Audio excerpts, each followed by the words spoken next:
Hello, I'm Dr. Manjir and welcome to Hidden Science. This week we'll be looking at electromagnetic frequencies and their possible effect they may have on the body. With me in the studio is James Russell, who produced and co-directed the popular documentary Resonance Beings of Frequency. We also have Ingrid Dickenson, who is an electromagnetic pollution consultant. And finally, we'll be hearing from Simon Best, who's an award-winning pioneering author on the subject. But first, let's look at a short introduction to the subject from our Hidden Science reporter, Grace Willis. It is safe to say that the world today is nothing like the one we lived in 20 years ago. And human beings are manipulating their environment to the extent that was only dreamed of 30 years ago. Super-fast computers, touchscreen tablets, the internet, a multitude of channels in HD, and so much more. But one technology that has exploded into our consciousness far beyond all others, the mobile phone. Mobile phones have been around since the 80s, but since 2000 they have really taken off. 27% of adults and 47% of teenagers now own smartphones. The UK and the rest of the developing world have had to deal with this demand, not only for the materials used to manufacture the phones, but also in the building of vast networks of mobile phone masts to cope with the increasing requirement. The problem is no one knows what the long-term effects of mobile phone usage is, or what effect it will have on us now or in the future. Having extensively increased the electromagnetic fields in the atmosphere with Wi-Fi, mobile telephones, TV, and a soon-to-be in a home near you, the smart meter. Now being rolled out all over the country with the promise of slashing bills up to 15% by more effectively monitoring your utilities usage. The problem with the smart meter is they communicate with your suppliers using a wireless mobile phone technology. Some say that the energy they produce can be as much as 30 or 40,000 times the normal level of microwave radiation. You can choose when and in what manner to use your mobile phone. And if you follow the instructions on how to reduce RF energy, you'll be even safer. But the radiation exposed to you by your smart meter will be decided by the utility companies. So what are the long-term effects on this increased radiation? Are we harming life on our planet by this dependency upon wireless technology? Is it just sensationalism, or is it something we should all be aware of and concerned about? Back to you guys at the studio.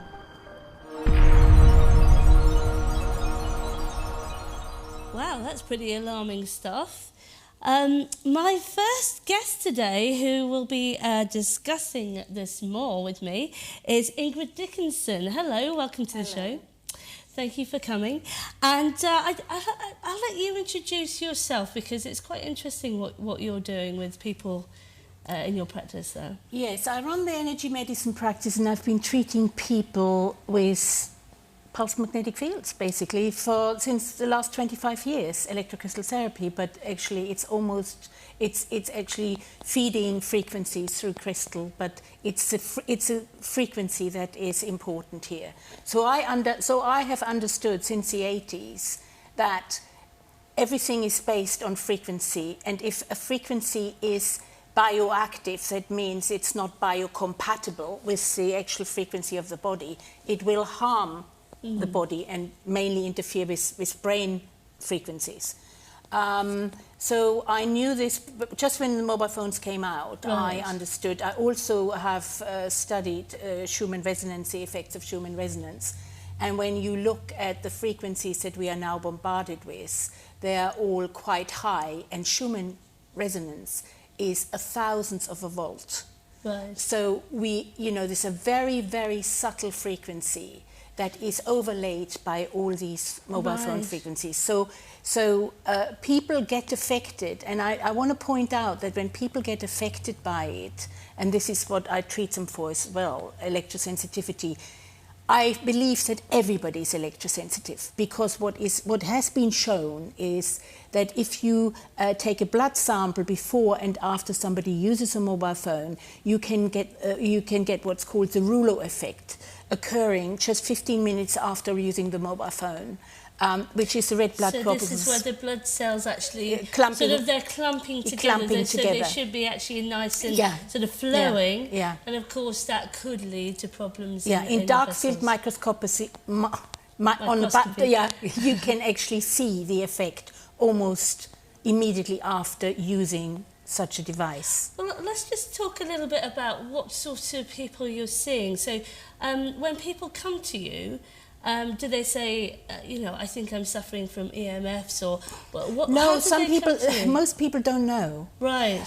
Most people will say, I can't sleep. Right. I've got headaches. I wake up at 4 o'clock in the morning. I've got, quite often heart rhythm disturbances, tachycardia. Right. Also, one person told me, in fact, she was a friend of mine, she actually had to sell her house and move. Right. Because she had this rummaging in her stomach, like butterflies. Every morning she woke up, it was so bad. Well, I mean, these symptoms sound very, very similar to sort of anxiety, depression type symptoms. Exactly. So how are you determining that these are symptoms to do with EMFs? And how come with tachycardia and things, they're not going to see their doctor for an ECG, for example? Well, funny enough, the doctor most probably won't notice a change. It might not be pathological, there might not be actually something wrong with the heart. Right. It's just that the heart is a muscle working on a pulse. Yes. It's like an electric pulse. It's an electrical so you're system. getting a magnetic interference. And so you now have a lot of young people having heart rhythm disturbances, a lot of young people having high blood pressure that you have never seen before. And of course, it depends on the constitution of the person, whether this ends up in more serious disease. I mean, this is not looked at.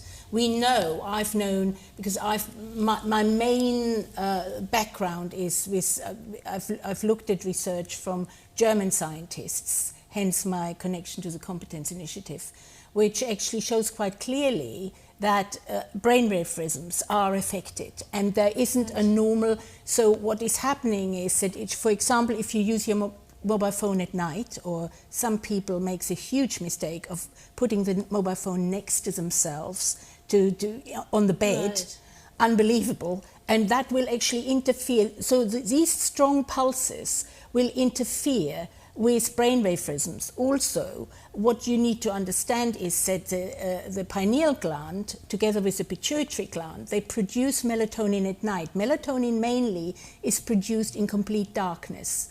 Serotonin is shut off and melatonin is produced in darkness. That's how we sleep. Melatonin is also a very important oncostatic agent, which is a cancer suppressor. So and there have been studies, I have seen studies, plenty of melatonin studies. I don't know why the HBA hasn't done these melatonin studies, but they have been existing even in the 90s. That melatonin is being reduced in the presence. Would you explain what the HBA is? Health Protection Agency, now Public Health England. Right. I haven't seen their melatonin studies. I don't know whether there are any. And this was mentioned in Russell's the last bit of the resonance film. It's quite important to actually look at melatonin. That is the easiest test you can do. And when melatonin is affected, this is a major free radical scavenger. Because there's a lot of things that we don't understand about the what's known as circadian rhythm and the sort of rhythms that we have day to day, and how they're linked to sort of the frequencies of the planet, the Schumann resonance, as you say.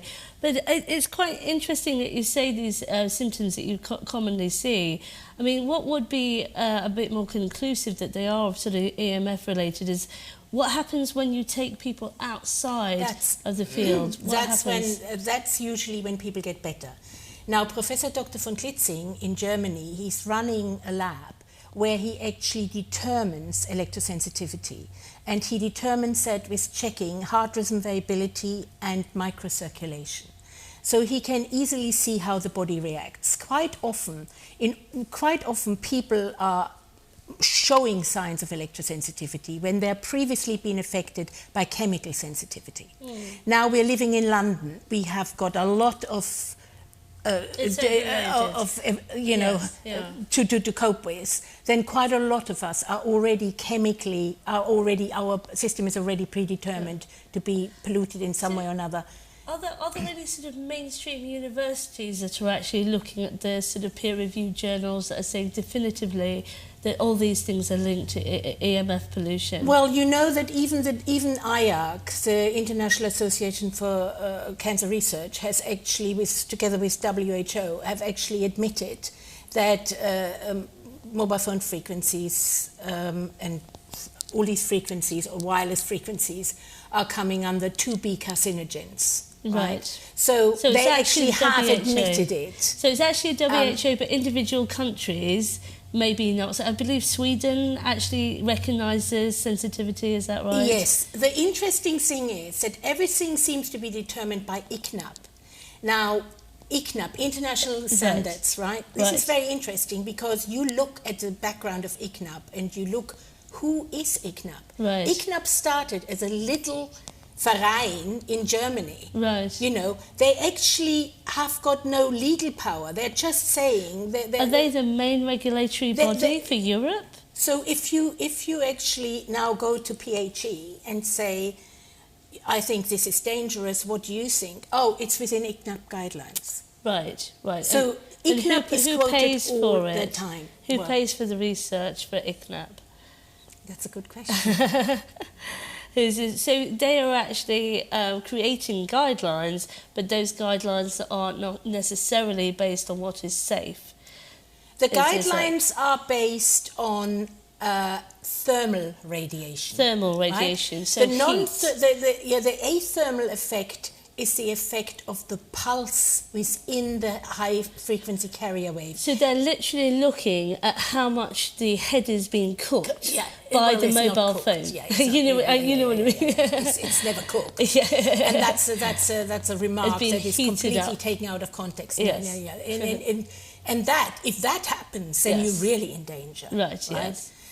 What is happening is that magnetic fields interfere with the electrical function or the brainwave frequencies. So that aspect is being ignored, the sort of resonance aspect of what happens when you get two frequencies together, what effect it has on. Yeah, that part has been ignored. And coming back to Schumann resonance, I would like to explain that our brain, especially the hippocampus, deeply in the limbic system, is actually vibrating at Schumann resonance. Right. Schumann resonance frequency.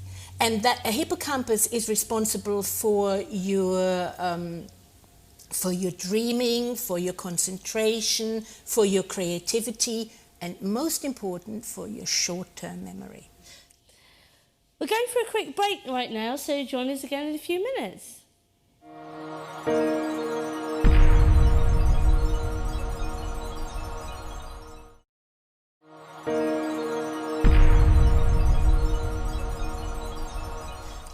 So this is why we're going to see a huge increase in Alzheimer's.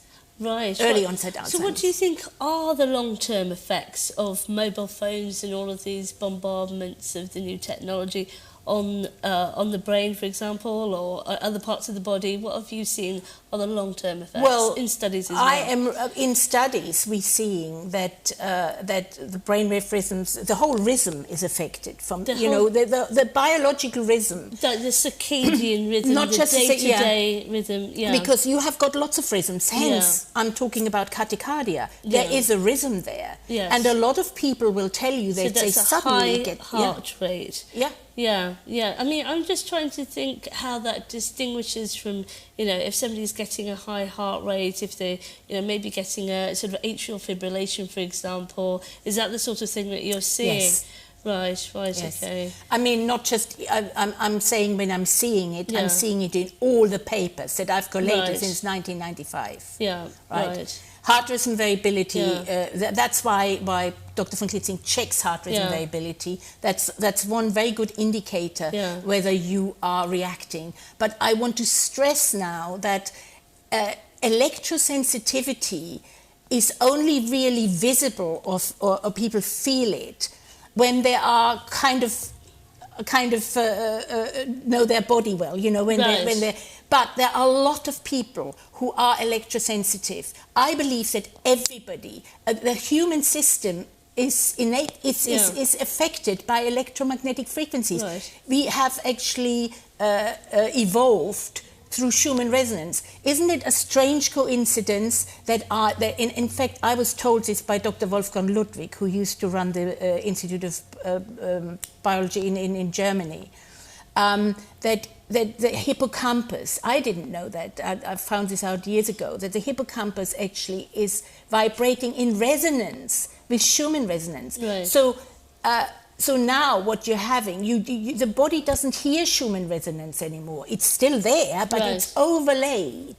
If you have a very subtle system and you it's like a sledgehammer technique, and you overlay it with heavy frequencies, the body can't hear it anymore. Right. Well, certainly there's been various scientists over the ages, hasn't there, who've been looking at frequencies.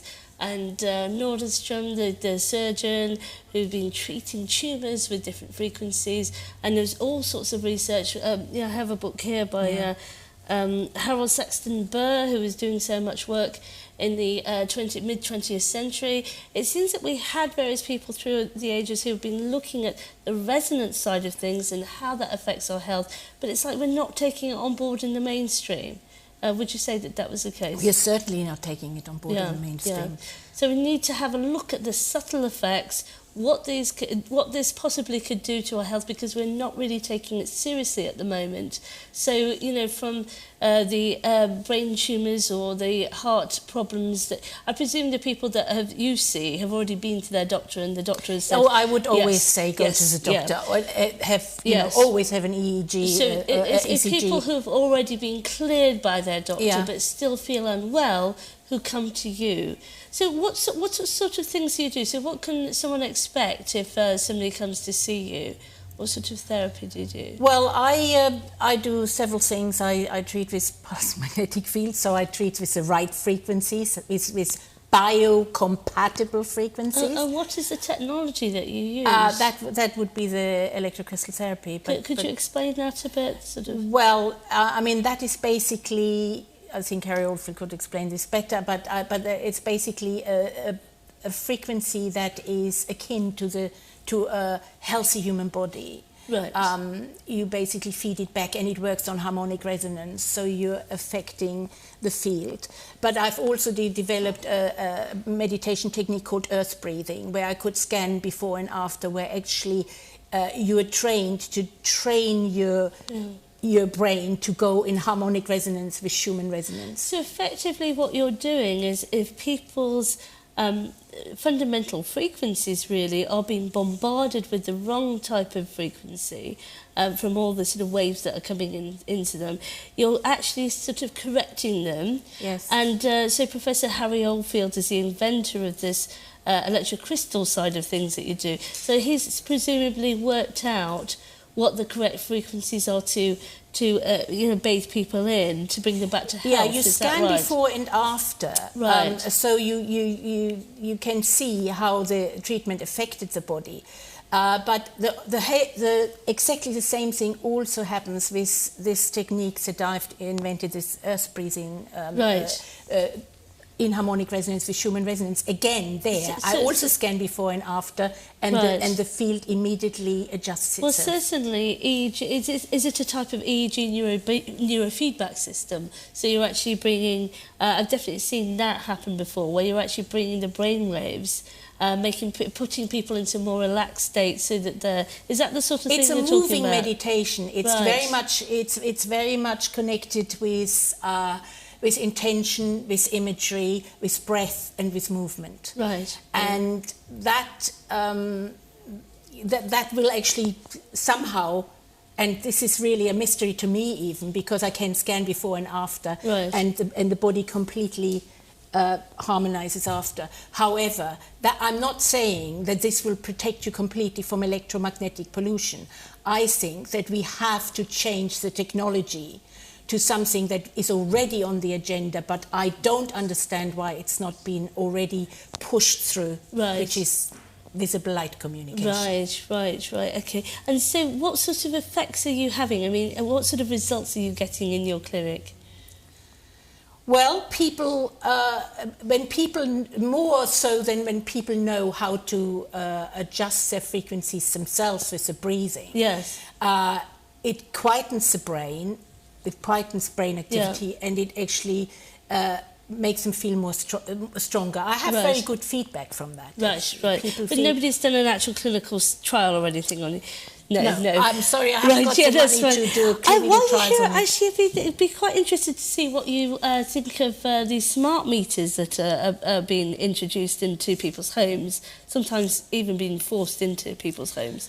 I think this is a travesty. I think this is terrible.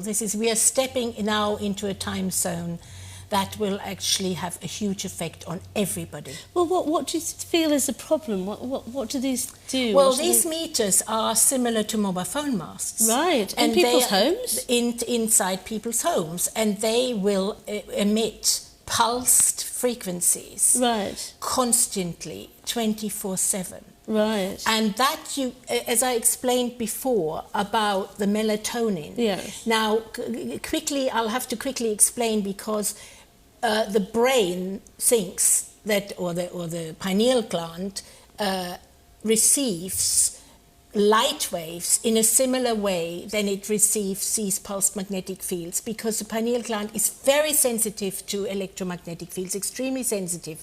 So at night, when we have complete absence of light, which that's what we should do, yes. Then we can make good melatonin. But if you have a smart meter in your house, 2 smart meters, or you sleep maybe with 3, your or you sleep with your mobile phone, yes, yeah. your pineal gland constantly thinks. Right. It's no time for having a resonance. It's still it thinks it's still daytime, basically. And so I've seen studies where the melatonin production has been completely disrupted, even by nearby masts, phone masts, outside the home. Right. So you now can think of 2 or 3, if the water meter is as well, inside the home. I don't know where we're going with this. Right. I'm really scared. Right, that's quite frightening, yeah. I definitely have had a call myself where the energy company said you will have a smart meter, so they're forcing people to have this. And what about 4G technology as well? What do you see as that? Well, there is a very sad fact about 4G. I know this myself because I see his note. Right. It is a priest in Germany committed suicide because of 4G. Oh my goodness! He couldn't take it anymore. So very quickly, what do you suggest? Because things can get really depressing for people and think, what can I use? Can I not use on my mobile? Do you see any new technologies coming into play that are going to help with this situation? Well, definitely, especially starting with indoor communication, like Wi-Fi, instead of Wi-Fi, Li-Fi. Right, which is LED. Which is visible light communication. Brilliant. Using LEDs. I'm afraid we've got to wrap that up there. So, very positive note to end on. That there are new technologies coming through. Thank you very much, Ingrid. Okay. When we come back from the break, we'll be speaking with James Russell, who's a producer of Resonance Beings of Frequency. See you soon.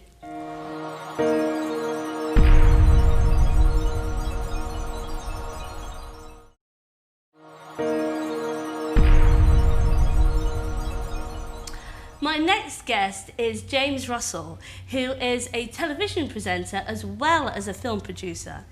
And last year he produced the really much talked about film Resonance Beings of Frequency, which looked at mobile phones and the Schumann resonance and if there's a detrimental effect to our health in the long term from electromagnetic frequencies. So welcome to the show, James. Thank you. Thank you for being here. Thank you for having me. So, great documentary. Thank you. I've seen it. It's fantastic. It's your first documentary. So, what made you go for that to start off with? Do you know what? I had no idea it was going to end up like that. It grew organically. It started out as listening to an interview with someone called Brian Steen on a radio station, and he was talking about getting sick around Wi-Fi and getting sick around mobile phones, and I thought, he's crazy. I've got to talk to him. He sounds brilliant.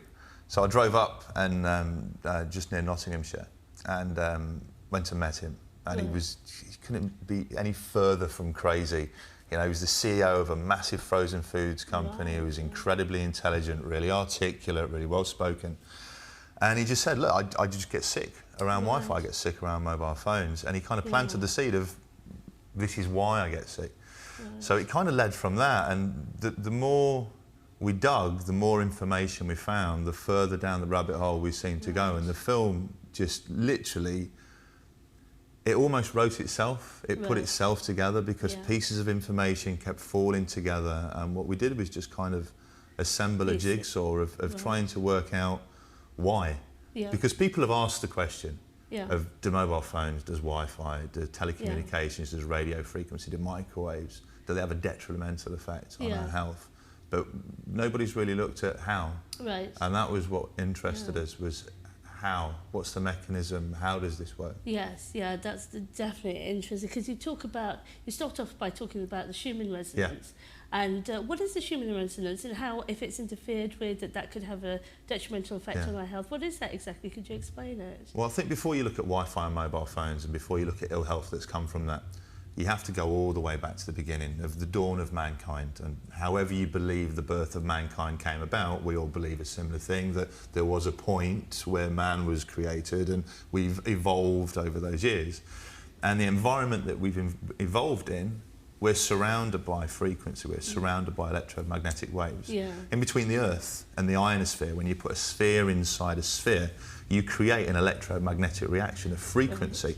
So in between the Earth and the ionosphere and the atmosphere, there's an electrical discharge through lightning that creates a frequency. And this was discovered by Schumann nearly 70 years ago. He was a physicist. He was teaching a class one day, and he asked the question of, you know, if you put a sphere inside a sphere, does it create a frequency, and what's the frequency? And to kind of help his children understand it, help his pupils understand it, sorry.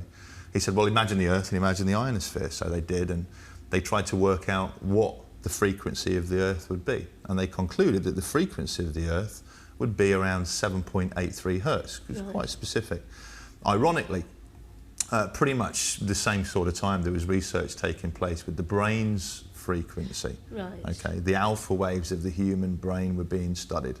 And that's exactly the same frequency at 7.83 hertz. It's almost like we've evolved to our natural habitat. Yeah, we've tuned in. We've tuned in. It makes sense, doesn't it? If we've lived on this planet for hundreds of thousands of years, if life has been on this planet for billions of years, then you tune in to your environment. That's exactly what we did. So what you found out is, because we've got so many sort of mobile phone masts and all the sort of radiation that's surrounding us, that's our modern life, and this has started to interfere with this natural tuning in. Is that the sort of thing that you came across? Well, yeah, there was some amazing research done by a scientist called Rutger Weaver at the Max Planck Institute for literally 30 years. So this is a mainstream scientist. Huge, well-respected, really, really revered scientist who for 30 years, he built a bunker, and it shielded people from the electromagnetic fields of the Earth from Schumann resonance. And he took students into the bunker for 6 weeks at a time, and he analysed how they reacted to being taken away from Schumann resonance. And the effects were incredible.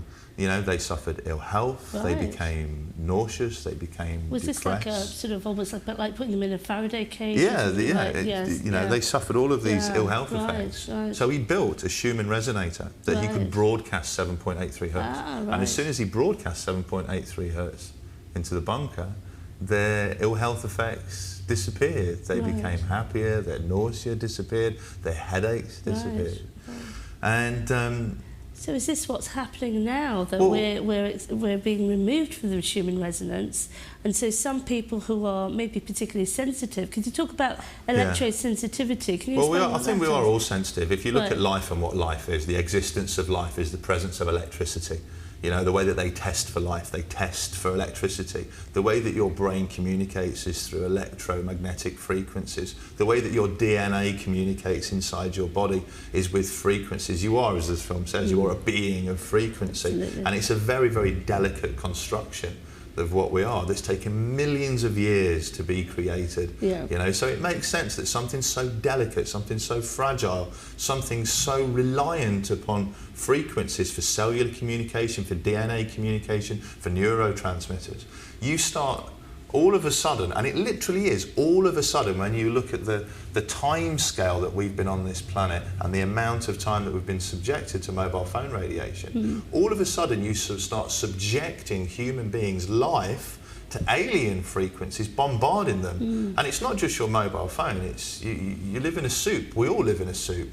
We have no choice. The Wi-Fi, the Apple TV. We've all got those in our homes now. The wireless printer, your mobile phone, your cordless deck phone, the smart meters, all of them. Even something like a cordless deck phone. Well, yeah, that's exactly the same as having a mobile phone mast in your home. You know, it's the same level of radiation that you're being exposed to. It's creating this cocktail, this soup. Right. What are the sort of long-term effects? I mean, did you look into that? Is there any reliable data, peer-reviewed journals or anything on this? I think what's amazing about this is when they built the mobile phone network, when they started putting towers, mobile phone towers, transmitters on buildings around London in the 1980s, they didn't do a single piece of research to look at the long-term health effects. They didn't do one piece of analysis, one piece of research to look at what the long-term health effects were. They assumed, based on the fact that it was below the radiation level of what you'd see in a microwave oven, i.e. it's not going to cook you. If it's not going to cook you, it's fine. Because you say in the film that they're asking the wrong question about mobile phone safety. Absolutely. Yeah. Well, do you know what? If you want to, I could sit here and we could talk all day about research that's taken place, solid independent research that's taken place that shows conclusively that there is an ill health effect, that mobile phones do cause cancer, that mobile phones do reduce melatonin. The public are quite confused because they're told one thing one minute and then, What you get to see in the media is science that's been funded by people like the MTHR, who themselves are funded by the telecommunications industry, and the telecommunications industry aren't going to fund research that shows that they've done wrong. Absolutely. So they manipulate the research so it shows what they want them to show. And so they're looking actually the wrong questions, the wrong parameters. The people to look at are the independent researchers, the independent scientists in universities. And when you look at the independent research, the vast majority of it shows that there is an effect. Ironically, when you look at the research that's funded by industry, the vast majority of that shows that there isn't an effect. But unfortunately, the research that's funded by industry, that's the stuff that's written beautifully so it can then be shown in the Daily Mail, in the Independent, in the Times. The stuff that's written by universities, these are scientists. They're not there to change the world, they're there to conduct an experiment and write about it. So you read it, and it's like reading the instructions for a VHS video recorder in the 1980s. It's just absolute madness. So you can't, it's illegible, you can't understand it. You know, so you don't end up reading about it. So I think with that, before you look at all of the research, the simplest thing to look at, if you want to know if mobile phones are dangerous, if there is a health effect, take out your safety guide, go all the way to the back, get a magnifying glass. I can't remember seeing a safety guide for a mobile phone. You'll need a magnifying glass because it's at the back of probably the least read document in the world, which is the safety instructions from who on earth reads that. Go all the way back, take out a magnifying glass and read under SAR. And read what the mobile phone manufacturers are instructing you to do, how far to keep it away from your body at all times. Now that isn't there to keep... How far is it? What do they tell you? In some cases up to an inch. Oh my goodness! Try talking on your mobile phone an inch away from your ear. It's impossible. So what should people do? I mean, should we just... Also, we've heard a lot of this about electricity pylons and things like that. Is this just the same sort of thing recycled? I mean, people get confused and... Do you know, there's loads of research about alternating current, electromagnetic radiation and childhood leukemia, for example, and people living under power lines, and I think that research now is so solid that it's not even discussed. So again, this is sort of, it's interrupting the human frequencies. So what should people do? I mean, how should people change their lifestyle, do you think? Having done all this research for the movie and spoken to so many scientists and experts, like, what's your advice for people? Do you know what? I think that's the most difficult thing is that wireless technology makes our life so easy. The mobile phone makes your life so great. You know, having Wi-Fi at home, it makes your life great. Having a deck phone, having a wireless printer, having Apple TV, it's brilliant. It makes your life so easy. Because the first thing you need for people to make a change is people's will. And people love their technology. What if they need it for work? I mean, what if they constantly have to be on the phone for work? My perception of it is it's like smoking. In 1964, the Surgeon General's report came out and it showed that smoking caused cancer. Right. You know, 30 years later, they finally put a warning on a cigarette packet, but people still smoke, and people know the danger of smoking, but they still smoke. I think if people are going to use technology, they need to understand the dangers, and then they make their decision based on the dangers. The problem is, we're entering a point now where people have no choice about being exposed. We have exposed the entire planet to this cocktail of radiation without truly fully understanding the effects. Because like any carcinogen, you don't smoke one cigarette and get cancer. So do you think it takes a period of time, doesn't it? Yes. It takes, you know, with smoking, you're talking 15 to 20 years, you know. And when you look at when the mobile phone really became popular, was kind of like the mid-90s. Yes. So we're approaching now that 20-year period. And what do you know, all of a sudden we're seeing epidemiology research by people like Hardell that have shown that if you use a mobile phone, you increase the risk of certain brain tumours. Yeah, What and it's brain certain tumours? brain tumours, You increase the risk of brain tumours associated with mobile phones because it's close to the ear.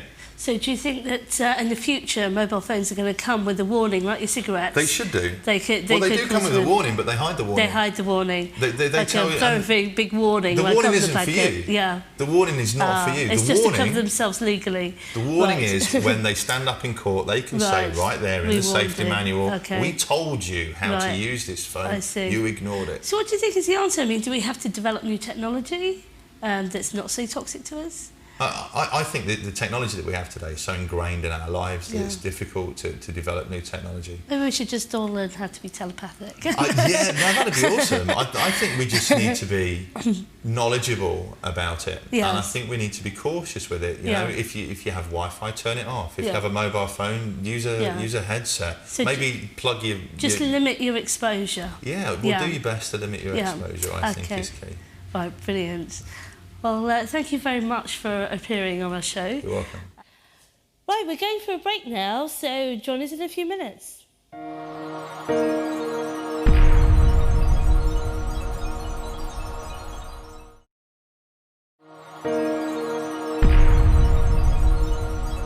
Hello and welcome back. On the show now we've got Simon Best, who is currently the editor of Caduceus magazine. But 25 years ago, he was one of the pioneering researchers on electromagnetic frequencies. And he actually co-wrote a book called Electromagnetic Man. And he's joining us by Skype now. Hello, Simon. Thank you for joining us. Hi, Manjir. Hello. So you wrote this book, co-authored it with Cyril Smith. It came out in 1989. A lot has really changed since then. Could you tell us what you've seen in the whole arena of electromagnetic pollution in that sort of 25 years? Well, it's expanded dramatically. Our book covered up really to sort of involve power lines and substations and VDUs, microwave ovens. But after it came out in the following decade, that's when mobile phones emerged and masts and all the controversy over their microwave transmissions and irradiation. And then subsequent to that, Wi-Fi in schools, and most recently, of course, smart meters and all that technology. So we understand that there's been a lot of controversy in, I believe it's Canada, about Wi-Fi in schools. What's been happening there? Well, in Ontario, just recently, the Ontario Teachers Association voted basically to remove Wi-Fi from classrooms throughout Ontario, which is a fairly significant move, both in terms of health protection of the children, but also a potential legal liability in the future. Unfortunately, in this country, I think the teachers are yet to be fully aware of the importance of the problem and the health effects that they're exposing themselves to, but most particularly the children to.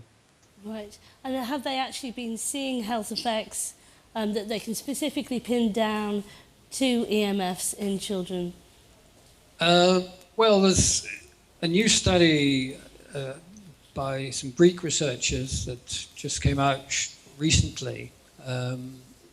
It's actually on the PowerWatch website if you want to see the details. The PowerWatch website, right? Yes, run by Alistair Phillips, who will in fact be writing about it in the next issue of Caduceus. Right. But they exposed fruit flies to varying levels of radiation from a variety of sources, including Wi-Fi, Bluetooth, DECT, mobiles, and found some dramatic effects even in the short period that they exposed them, which was 5 minutes to 60 minutes over 3 to 5 days, right, in the fertility of the flies. Flies are flies, but given the short term in which they expose them and the dramatic reductions up to about 30% in some cases, it gives real cause for concern when it comes to exposing children chronically all day long in a classroom, never mind Wi-Fi at home, of course, as far as smart meters go. Well, we definitely have been seeing, of course, fertility drop in many sort of European countries, so maybe that's an area of investigation in the future. You know, if it can happen to fruit flies, it may be happening to us. Well, and when it comes to children in schools, not just obviously the health effects, but the long-term effects on their reproduction. Schools themselves, in 5 to 10 years, could be faced with mega litigation from parents and mega class actions that will frankly put them out of business. And this is from primary schools right through to most expensive public schools. Wow, that's definitely something that that people in this country, in the UK, are not so aware of. But there's another issue that's really pressing, I think, on people's minds at the moment, and that's the issue of smart meters, which you referred to earlier. That's something that seems to be sort of being brought into our homes, whether we like it or not. But there's many people who've got some concerns about whether this is a good idea. Yes, and again, it's more developed, advanced perhaps in North America, but interestingly, the American Association of Environmental Medicine, again, just very recently, has called for a moratorium on the rollout of smart meters. Because of the whole question of irradiating, you know, an entire family all day long, 24/7. Pregnant women, infants, the elderly, the infirm. This technology has never been tested on. Right. And if it was a new drug, it would never get out of the laboratory. But the power companies and others, and vested interests, politicians included, seem to think that they can just expose us to it without us having any say on the matter, never mind the whole question of human rights. So there are various other dimensions to it of a more sinister nature that people might want to be extremely concerned about. So what are the sort of more sinister reasons, do you think, that might be possibly going on? Well, besides the fact that people can hack into the system, burglars could hack in and obviously see when you're in and out in terms of planning robberies. There's some have brought up the fact that, in fact, they can image, using the Wi-Fi, can be used to image the people in the house and monitor their movements, monitor how many and who is in there, what they're doing, for whatever reasons. So it's not just monitoring what gadgets and electronic devices you're using? No, the potential is there for a far more Big Brother intrusion. Right. I mean, this is Big Brother writ large. I mean, right there in your home, able to, by a sort of equivalent of thermal imaging, see who's in, what they're doing, you know, in the kitchen, sleeping, watching TV. Security people would argue that it allows them to monitor those who need to be monitored, and if necessary, perhaps even kill them in Gosh. worst case scenario if you're talking terrorists. So this, but for the rest of us, the entire country, every single house, you are going to be exposed to this blanket radiation. So there's the blanket radiation, which we don't know is safe at all because it's never been tested, as well as this thermal imaging. So not only will we be able to tell what you're switching on, but actually what you're doing on your movements around the house. Gosh, that is Indeed. very, very worrying, and it seems to be becoming compulsory as well, which is... Well, that's where the whole issue now is debated, whether it should be mandatory, whether there should be alternatives, as this American environmental medicine report is saying, that perhaps the analog versions should be still offered and allowed. And there will be arguments around that. Yeah. But there's, potential legal action I've heard in the States going forward. So if they win any precedent cases, you can be sure that they'll start similar ones over here. Right. Gosh. Yes, there's lots of cause for concern there. With you yourself being such a pioneer in looking at these topics, years ago when you did write this book with Cyril Smith, you did highlight that electromagnetic fields of any sort actually have an effect perhaps on cell membranes. So if we can look at the actual mechanisms by which EMFs could cause the damage that they do, could you talk a bit more about the effects that they have actually on living cells? Well, research basically by people like Professor Ross Adey, Dr. Carl Blackman, Dr. Abe Liboff and others basically showed that they could affect the cell membrane permeability, which then of course changes what nutrients and other biochemicals enter and leave the cell. And they were particularly showed an effect on calcium efflux from cells. Right. So permeability is how much water can come in and out of cells, which is very important for the cell's functioning. Yes, there's that. Exactly, permeability of that membrane is critical to what can pass in and out. And of course, calcium influx is so critical for muscles and all sorts of functioning that happen in cells. It would help explain memory loss and anxiety and sleeping problems and other effects, cognitive functioning or malfunctioning. Yes. You don't want calcium efflux from the brain, most certainly. Exactly. So it's interesting. You don't want effects on the blood-brain barrier either, which again is shown to be affected. Absolutely. So, it seems that we've got research that goes back a long time. You know, the work of people like Robert Becker and Harold Saxton Burr, who've been saying for a long time that, fields actually do affect cells. And there's even some mainstream research that I've been looking at from the University of Aberdeen that actually says that stronger fields actually, from a team this is a new scientist, stronger fields actually encourage cells to divide. So you really were pioneering, which of course, the stronger the fields, the possibility is that the stronger the field, the more division of cells, and more division of cells, it may be leading to the cancer effects that we're actually seeing. That would indeed, be a potential consequence.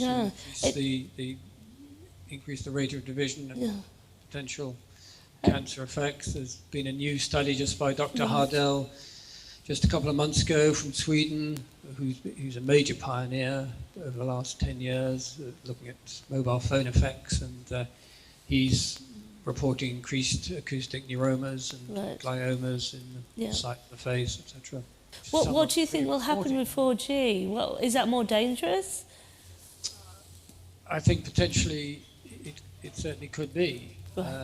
You've got, it's also the chronic irradiation. The body generally can recover from assaults, various environmental assaults, if given time to recover and regenerate. But where you're getting not only the immune system being chronically affected and debased, but in a home situation, if you're going to have Wi-Fi in your home, which I strongly advise against, and go back to a wired system for your computer systems, you're getting 24 hours a day, 7 days a week while you're sleeping, Right. irradiation. And Okay. the body and the brain just are there any Alright. last comments you'd like to make for what people could do? Maybe not use Wi-Fi?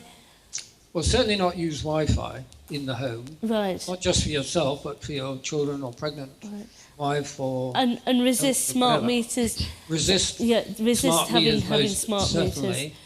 And particularly though for the children again in the schools, really educate your teachers. Yes. Yes. And Bring that in. Okay. make sure that they, vote Thank you against very much. Thank you very much for joining us today. It's been most enlightening, and you've been doing so much work in this arena for so long. So thank you for all the work that you've been doing and for joining us today. Thank you. Thanks. Okay. Well, that's all we've got time for today, but thank you so much for joining us on Hidden Science. And make sure you join us next time as well, because we've been talking about lucid dreaming. So thank you and goodbye for now.